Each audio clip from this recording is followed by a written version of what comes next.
तो सभी छात्रों का स्वागत है। और आज हम एक बड़ा ही महत्वपूर्ण प्रमेय करने वाले हैं। इसके पहले मैंने सारी गणित कराई हुई है, तो आप प्लेलिस्ट जरूर चेक कर लेना। आज का हमारा प्रमेय पता है कौन सा है? आज का प्रमेय है आधारभूत समानुपातिकता प्रमेय, है ना। आधारभूत समानुपातिकता प्रमेय, और इसको हम थेल्स प्रमेय भी कहते हैं। कौन सा प्रमेय कहते हैं? थेल्स प्रमेय। समझ में आया ना? तो इसको हम अच्छे से समझेंगे। इसका जो कथन है इसको भी समझेंगे। ये कथन जो है काफी कठिन लगता है, पढ़ने में थोड़ा सा दिक्कत करने लगता है, तो इसको भी अच्छे से समझेंगे। तो ये चित्र बना हुआ है और ये क्या बना हुआ है? एक त्रिभुज। ठीक है, समझ में आया ना? तो देखो अब इसको कैसे करना है परीक्षा में, इसका पूरा हल हम यहाँ पे करेंगे अच्छे से। तो सबसे पहले तो इस त्रिभुज को हम नाम दे देते हैं। जैसे इस त्रिभुज को हम नाम दे देते हैं, ये देखो, ये वाला जो पॉइंट है इसे हम नाम दे देते हैं ए। ये दूसरा वाला जो सिरा है इसको हम नाम दे देते हैं बी, और इसको क्या नाम दे देते हैं? सी। बताओ, समझ में आया? अब इसमें बताओ त्रिभुज में कितनी भुजाएं होती हैं? तीन भुजाएं, ए बी, बी सी और सी ए, या ए सी बोल दो चाहे सी ए बोल दो, कोई दिक्कत नहीं है। त्रिभुज में कितनी भुजाएं होती हैं? तीन भुजाएं होती हैं। अब ये कथन क्या कहता है पहले समझ लो, फिर कथन को पढ़ लेंगे तो ज्यादा अच्छे से समझ में आ जाएगा। समझना कैसे है? इसमें ये बताया गया है कि त्रिभुज में तीन भुजाएं हैं ना। इन तीन भुजाओं में से कोई भी एक भुजा के समांतर आप एक रेखा खींचोगे तो बची दो भुजाएं हैं ना, जिन देखो, जैसे मान लो इसके समांतर अगर कोई रेखा खींचोगे, समांतर कैसे? जैसे यहाँ पे समझो, जैसे मान लो कि ये एक त्रिभुज है, ऐसे ही समझ लो रफ में। एबीसी नाम दे दिया इसको। क्या नाम दे दिया? एबीसी।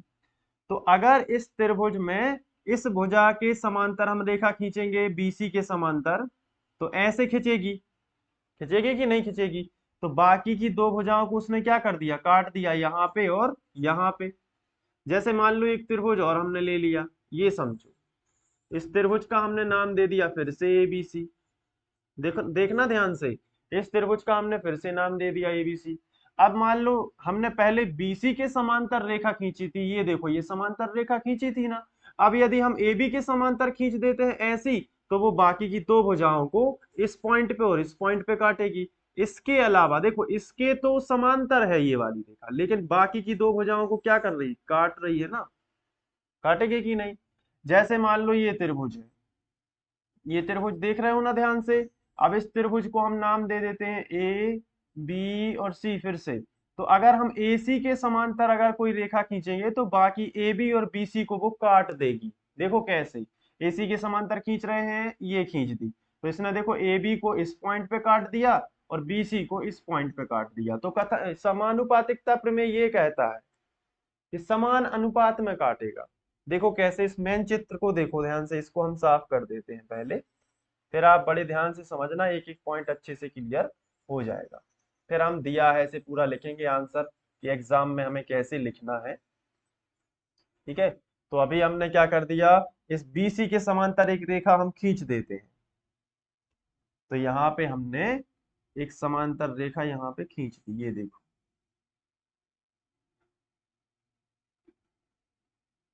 यहाँ पे हमने इसको यहाँ तक कर दिया और इसको थोड़ा सा और आगे बढ़ा दिया, ये देखो।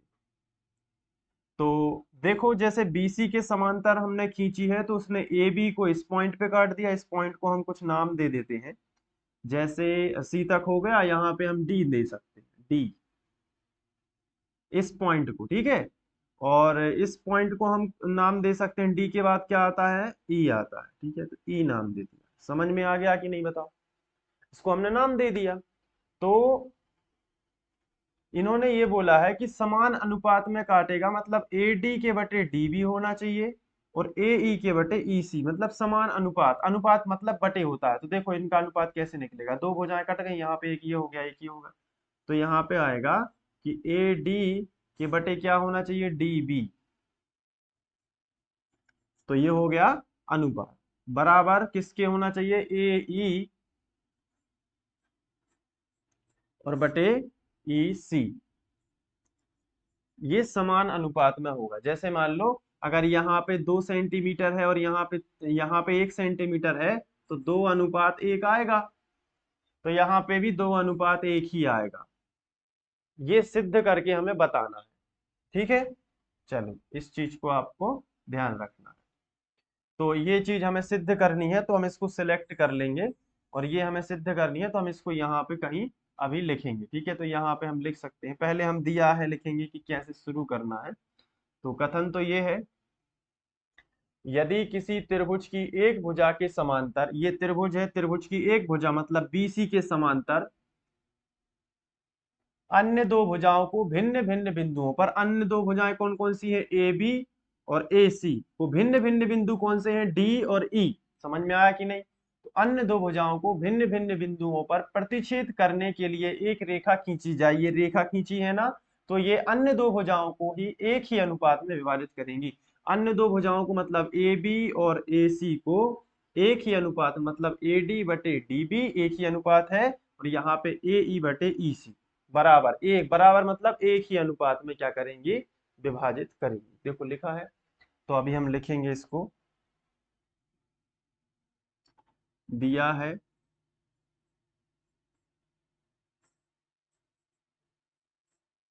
और त्रिभुज ए बी सी में,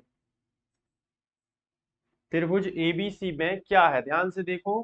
तो आपको लिखना है कि बी सी समांतर है डीई, तो ऐसे लिखते हैं, बी सी समांतर किसके है, बताओ, बी सी किसके समांतर है, डीई के। यहाँ पे लिख लिया डी ई। समझ में आया?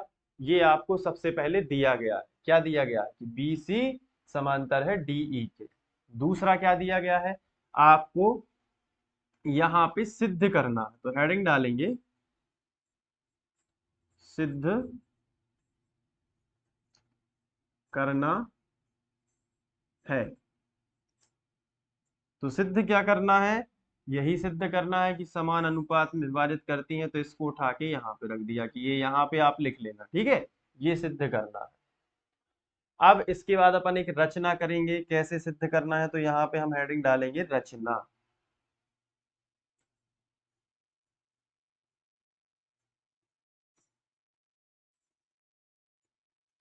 ठीक, तो इसके बाद अभी जो रचना करनी है वो हम थोड़ी देर बाद लिखेंगे, ताकि आपको क्लियर समझ में आए कि क्यों रचना की है। तो अब हम उपपत्ति यहाँ पे हेडिंग डाल देते हैं, तो यहाँ पे लिखेंगे उपपत्ति। एक एक चीज ध्यान से समझते जाना है कि क्या है। उपपत्ति को इंग्लिश में बोलते हैं प्रूफ, तो आप एग्जाम में लिख सकते हो यहाँ पे, ये प्रूफ है। अब देखो कैसे करना है। ठीक है, तो इसके लिए आपको वैसा त्रिभुज लेना है, ध्यान से समझो, जिसमें ये एडी भुजा आ जाए, फिर उसके साथ में एडी भुजा वाले त्रिभुज का क्षेत्रफल निकालना है। तो एडी भुजा वाला त्रिभुज कौन सा, ये देखो एडी और ई, यही है ना। तो अपन ने लिखा कि त्रिभुज, यहाँ पे अपन ने लिखा कि त्रिभुज, या फिर ऐसे लिख सकते हैं कि एरिया ऑफ, एरिया यानी कि क्षेत्रफल ऑफ कौन सा त्रिभुज है, एडीई। ऐसा त्रिभुज एडीई ही क्यों लिया है, क्योंकि एडी जो है उसमें एक भुजा आनी चाहिए। तो अपन ने ले लिया एडीई, एडी से संबंधित कौन सा त्रिभुज सही है, एडीई। तो लिखा area of A D E का क्षेत्रफल। तो एरिया ऑफ, इसका मतलब एडीई का क्षेत्रफल, क्योंकि एरिया को हिंदी में बोलते हैं क्षेत्रफल। तो ये हो गया। तो क्षेत्र, त्रिभुज के क्षेत्रफल का सूत्र होता है 1/2 आधार गुणित ऊंचाई। ये आपको याद रख लेना, ठीक है, आधार गुणित ऊंचाई। बताओ समझ में आया है कि नहीं, आधार गुणित ऊंचाई। तो अब आपको यहाँ पे एरिया ऑफ त्रिभुज एडीई, बताओ कैसे लिखना पड़ेगा, 1/2 ज्यों का त्यों, आधार कितना है, तो आधार और ऊंचाई दोनों चीजें हमें इस त्रिभुज में मालूम होनी चाहिए। तो आधार तो अगर यही लेंगे तो ऊंचाई तो पता होनी चाहिए। तो अब हम यहाँ से एक लंब खींच देंगे। ठीक है, तो हमने यहाँ पे एक लंब खींच दिया। लंब क्यों खींचा, ताकि हमें ऊंचाई मिल सके। तो हमने यहाँ से देखो ए डी पर एक लंब डाल दिया, ये देखो ए डी पर हमने एक लंब डाल दिया और इसे नाम दे दिया। इसे क्या नाम दे दिया? और ध्यान से समझना कि क्या नाम दे दिया। देखो ये हमने यहाँ पे एक लंब डाला बिल्कुल बीच में, ठीक है, और इसको हमने नाम दे दिया यहाँ पे ए। तो एडी पर ये लंब डला है, तो एडी जिस पर लंब डलता है वो आधार है, और जो डला है वो क्या है? ऊंचाई। तो आधार बताओ क्या होगा? ठीक है, आधार बताओ क्या होगा? आधार, आधार होगा ए से डी तक, ए डी। और ऊंचाई क्या होगी बताओ? ऊंचाई क्या होगी? E N. ठीक है, ये हमने लिख लिया। अब एडी वाला त्रिभुज हमने ले लिया और उसमें एक रचना हो गई है, तो रचना अभी थोड़ी देर में लिख लेंगे, सबकी जितनी भी रचना होनी है हो जाने दो, बाद में लिख लेंगे।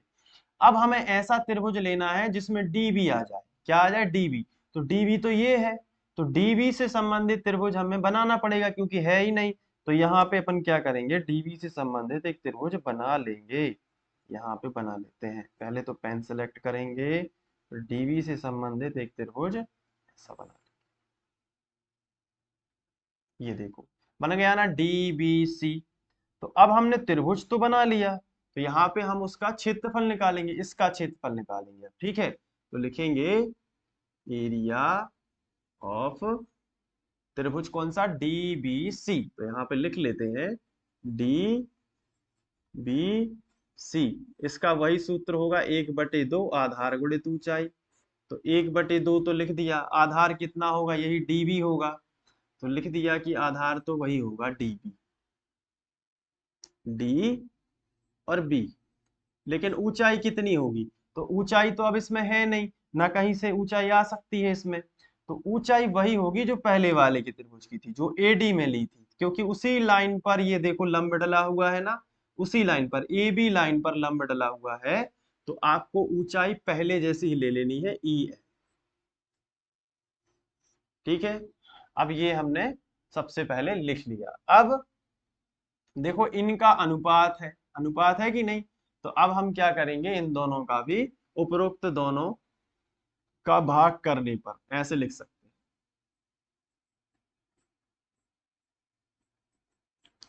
उपरोक्त दोनों का भाग करने पर, भाग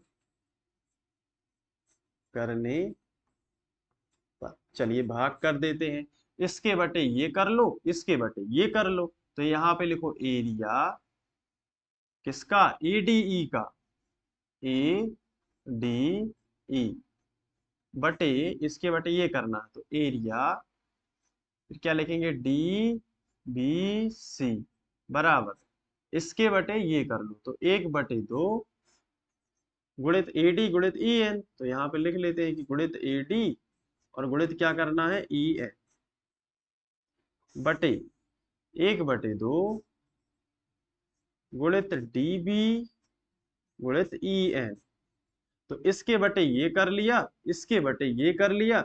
अब देखो ये और ये काट देना, और ई एन से ई एन कट जाएगा, तो क्या बचेगा बताओ? Area of A D E, मतलब ए डी ई का क्षेत्रफल बटे area of D B C का क्षेत्रफल बराबर ए डी बटे डी बी। तो यहाँ पे लिख लिया कि ए डी डी बी। इसको बना लिया समीकरण 1।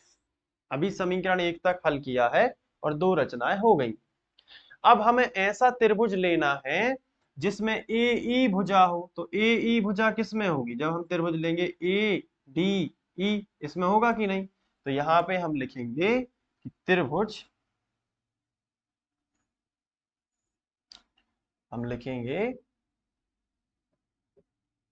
त्रिभुज, बताओ कौन सा बताया था मैंने? ए ई डी। तो यहाँ पे लिख लेते हैं कि त्रिभुज ए ई डी का क्षेत्रफल, या हम इसको उसी अंदाज में लिखेंगे जैसे लिख रहे थे। कैसे लिख रहे थे? कि एरिया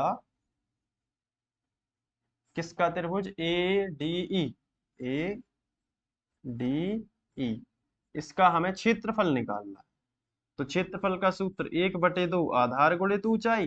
तो आधार और ऊंचाई कैसे पता चलेगा, ए डी ई में। तो इसका आधार तो हमें वही लेना होगा जो यहाँ पे दिया गया है, ए ई। तो ए ई तो हमने ले लिया आधार, गुणित ऊंचाई कितनी लेंगे। तो ऊंचाई के लिए तो अब इसमें ऊंचाई है नहीं, तो यहां से हम एक फिर लंब डाल देंगे। तो यहाँ पे हमने क्या किया, लंब डालना, ठीक है। तो इसके लिए अपन को यहाँ पे एक ये लंब डाल, समझ में आ रहा है कि नहीं बताओ। अब यहाँ पे लंब डाल दिया, इसको कुछ नाम दे दो, तो एन, यहाँ पे एम नाम दे दो। क्या नाम दे दो, एम, ठीक है। तो यहाँ पे हमने नाम दे दिया एम। तो अब ए पर लंब कौन है बताओ, डीएम। ए पर लंब कौन है, डीएम। बहुत ही तो सरल है, कोई दिक्कत तो है नहीं इसमें। तो यहाँ पे अब ए पर लंब हो गया डीएम। अब हमें वो वाला त्रिभुज लेना है जिसमें ईसी भुजा आ जाए। तो ईसी इसमें है ना, तो ईसी से रिलेटेड त्रिभुज तो बनाना होगा। अभी तो त्रिभुज बना ही नहीं है, ए ई सी। तो अभी तो हमें त्रिभुज बनाना पड़ेगा। तो हम क्या कर लेते हैं यहाँ पे कि एक त्रिभुज की कल्पना कर लेते हैं। देखो ईसी से संबंधित, क्योंकि अब ये भी तो त्रिभुज है, लेकिन ये वाला त्रिभुज नहीं ले सकते हैं, हम इसको एक अलग से बना लेते हैं। देखो कैसे, यहाँ पे हमने पहले तो पेन सेलेक्ट किया और यहाँ पे हमने त्रिभुज बना लिया ईसी से। पहले हमने त्रिभुज कौन सा लिया था, डीबीसी, ये वाला। अब हमने ये वाला ले लिया। मैं इसको थोड़ा सा आपको छायांकित करके बताना चाहूंगा। देखो ये वाला त्रिभुज ई, देख पा रहे हो ना, ये वाला त्रिभुज कौन सा है, बीई सी। इसका एरिया निकालेंगे। तो एरिया ऑफ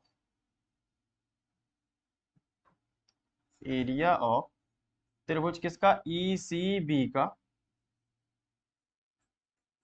बराबर 1/2 आधार। आधार क्या होगा, ई सी। लेकिन ऊंचाई वही होगी जो इसकी लाइन में है, डीएम। जैसे इसकी ऊंचाई वही थी, एन ई, या एन ई या ई एन वही थी ना। तो इसी पर भी वही ऊंचाई ले लेना, डीएम। जो ऊपर लिखा है वही ऊंचाई ले लेना, डीएम। अब इसका इसमें भाग कर देंगे। तो नेक्स्ट स्लाइड पर चलते हैं। तो यहाँ पे थोड़ा सा भाग कर देते हैं, यहाँ यहीं पे कर देते हैं, ठीक है। ये अलग से जगह निकाल ली, दिख रहा है ना आपको।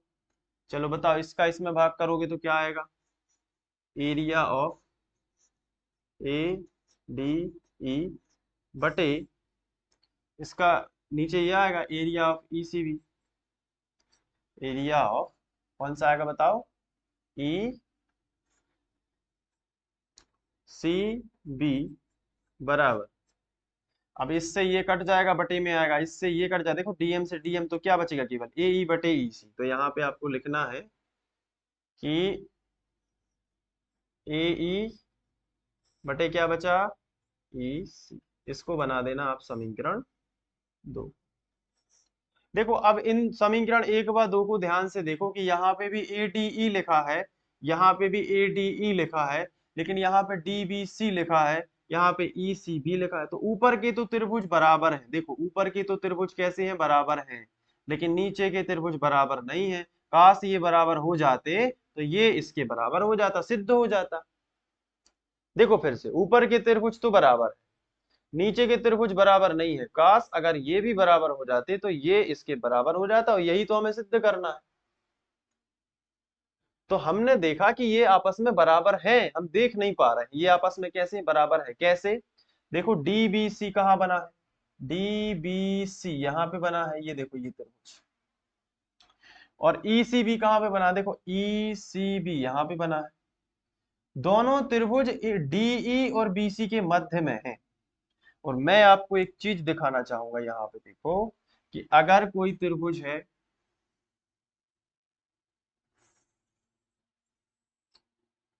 दो समांतर रेखाओं के बीच में अगर कोई त्रिभुज बना हो, जैसे ये एक त्रिभुज बना हो, ए बी सी मान लो इसको। ये दो समांतर रेखाएं कौन कौन सी है, ए सी और बी सी। इनके बीच में एक त्रिभुज बना है ए बी सी, और एक और बना दो ये ई बी सी। तो इनके क्षेत्रफल बराबर हो। फिर से समझो, अगर दो समांतर रेखाएं हैं और इनके बीच में अगर कोई त्रिभुज बना हुआ है, ये देखो ये त्रिभुज बना हुआ है एक, और दूसरा बन जाए यहीं पे ऐसा ए बी सी, एक त्रिभुज ये बन जाए, और दूसरा यहाँ पे बन जाए मान लो पी क्यू आर, दोनों के क्षेत्रफल बराबर हो, ये गणित का नियम होता है। दो समांतर रेखाओं के बीच में अगर त्रिभुज है तो उनके क्षेत्रफल आपस में बराबर होंगे। अब यहाँ पे देखो आप, डी ई और बी सी कैसी हैं, समांतर रेखाएं हैं ना, और इनके बीच में त्रिभुज कौन कौन से हैं, डी बी सी और ई बी सी, दोनों के एरिया यानी क्षेत्रफल कैसे होंगे, बराबर। तो यहाँ पे हम ये भी लिख सकते हैं कि चूंकि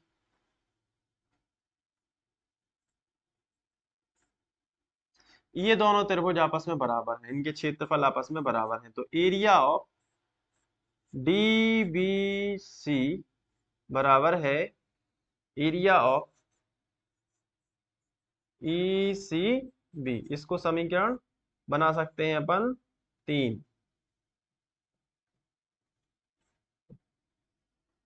अब क्यों बराबर है, क्योंकि ये भी आप लिख सकते हो, क्योंकि डीई समांतर किसके है, बीसी के। डीई समांतर किसके बताओ, बीसी के।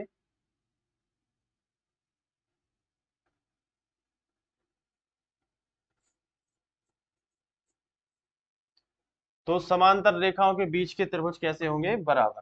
तो अब यदि समीकरण 1, 2 और 3 को गौर से देखो, तो ये इसके बराबर है और ये इसके बराबर है, तो ये दोनों आपस में कैसे हैं, बताओ बराबर है कि नहीं।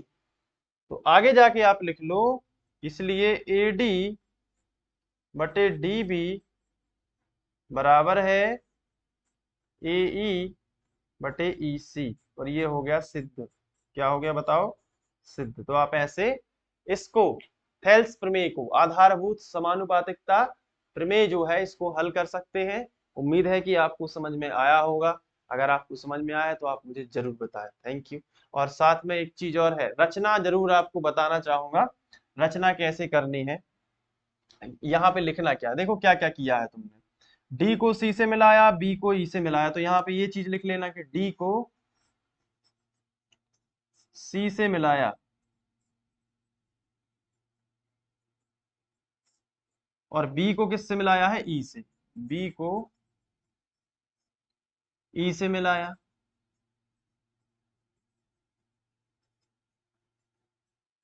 ठीक है, ये लिख लेना। और ये लंब खींचे हैं, एडी पर लंब क्या है, ई एन, तो आप यहाँ पे लिखोगे तथा ई एन जो है वो लंब है किस पर, एडी पर, और साथ में डीएम लंब है एई पर, कॉमा डीएम लंब किस पर है, बताओ डीएम लंब किस पर है, एई पर। तो ये रचना आप लिख सकते हो, जो किया है वही आपने यहाँ पे लिख दिया है। तो ये अच्छे से नोट कर लो, यही आपको एग्जाम में लिख देना है, आपको अच्छे अंक मिल जाएंगे। मिलते हैं नेक्स्ट वीडियो लेक्चर में। Thank you.